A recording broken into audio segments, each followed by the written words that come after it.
Bonjour à tous, je vais vous lire un article concernant mon témoignage qui était paru dans Famille chrétienne en septembre 2024. Il a été rédigé par Marthe Taillé et je vais vous le lire.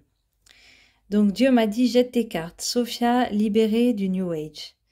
Malgré son baptême à l'âge de 10 ans, cette mère de famille a été prise dans l'engrenage des spiritualités parallèles pendant plus de 15 ans.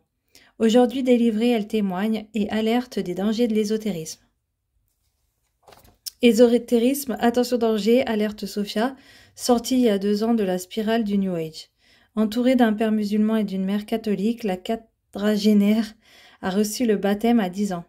J'aimais beaucoup l'histoire de Jésus, se souvient, celle qui garde de merveilleux souvenirs de ses années d'enfance, d'enfant de cœur et de scoutisme, mais elle est déjà attirée dès l'enfance par les mystères. Bouddha, statuettes, encens, au fil du temps, l'adolescente accumule des objets ésotériques dans sa chambre, ignorant ouvrir une porte qu'elle aura bien du mal à refermer. Personne ne m'avait dit que ce n'était pas bien, confie-t-elle aujourd'hui. 3 mois avant le bac, son père meurt subitement. Je me suis sentie abandonnée, très triste et très seule. Or les personnes en deuil sont des cibles pour les convoitises du démon. Analyse-t-elle. Prière à Sainte Rita, horoscope, en quête de réponse à son chagrin, elle navigue entre foi et superstition. Une frontière floue et opaque, prévient-elle aujourd'hui, en évoquant les cartomanciennes qui parlent de Jésus ou de prière à Saint-Michel. Le diable se déguise en ange de lumière, 2 Corinthiens, ajoute celle qui, au moment de réciter un Notre Père et un Je vous salue Marie, se sent toujours comme empêchée par un blocage intérieur. Inscrite en fac de langue, elle surmonte son mal-être grâce aux pierres précieuses d'un guérisseur qui tient une boutique ésotérique en bas de chez elle. Il m'a dit, c'est lié au foie, ça va t'aider. J'y croyais, c'était comme un totem, il me fallait ma pierre. Se remémore-t-elle. À 23 ans, au cours d'un voyage au Sénégal, dans le cadre de son master en droit humanitaire, son maître de stage l'emmène chez une voyante pour l'aider à aller mieux. Stupeur, cette dernière sait déjà tout sur elle, grâce au coquillage. Elle lui dit qu'un homme l'a ensorcelée. Elle l'invite à utiliser des gris-gris pour obtenir la protection.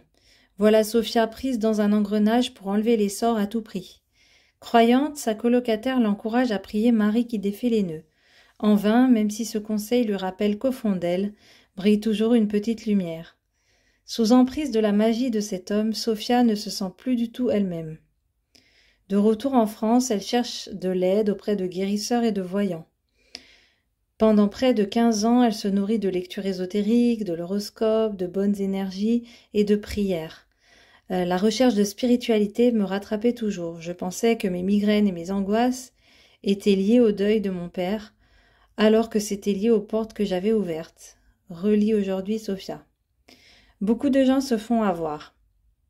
À sa fille, elle lit des histoires de licornes, de Père Noël ou de sirènes, tout en se demandant si c'est vraiment bien.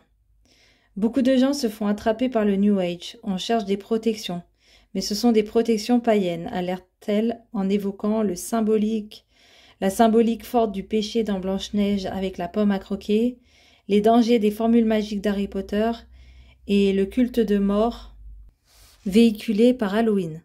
Vigilance, scande-t-elle. Bien-être, connaissance de soi, éloge de la spiritualité, les livres sur la quête du bonheur sont partout. Mais où est Dieu là-dedans s'interroge-t-elle. Il y a 2 ans, elle s'apprête à devenir massothérapeute à domicile et à proposer le tirage de cartes pour aider les gens. Mais le 27 février 2022, tout change. En ce dimanche matin, une force lui souffle d'aller à la messe. Au cours de l'homélie, le prêtre évoque la parabole de la paille et la poutre. Tu regardes la paille dans l'œil de ton frère et la poutre qui est dans ton œil, tu ne la remarques pas ? Matthieu 7, 1, 5. Ça m'a percuté, j'ai ressenti la présence de Dieu comme une évidence. Le mercredi suivant, à la messe descente, c'est le choc. Sophia entend Dieu lui dire clairement à plusieurs reprises « Jette tes cartes. Jette tes cartes. » Au retour, tout part à la poubelle, pierres, cartes, statues. Avide, Sophia visionne de nombreux témoignages et conseils de sœurs et de prêtres sur YouTube, puis court à la confession. À mon retour dans ma chambre, j'ai eu une vision de Jésus au-dessus de mon lit. Il me prenait dans ses bras, j'ai pleuré comme un bébé. Pardon, je ne savais pas que je t'avais fait mal. Il était blanc, beau, j'étais la petite brebis égarée et lui mon pasteur, mon père. Je pensais que j'avais plus de papa, mais en fait j'avais toujours eu un père, confie-t-elle émue. Le démon ne peut agir que si on lui ouvre la porte. Aujourd'hui, délivrée de ces mots, Sophia a fait bénir sa maison en urgence, et dans la foulée s'est mariée à l'église et s'est fait confirmer et a baptisé sa fille. Même si l'autre se manifeste par 1000 désagréments, tentations, incidents sans gravité, elle n'a plus du tout peur et a fait sienne la prière de sœur Faustine. « Jésus, j'ai confiance en toi. » De toute façon, le démon ne peut agir que si on lui ouvre la porte. Si on fait un pas vers Jésus, lui, il en fait 1000 vers nous, conclut-elle.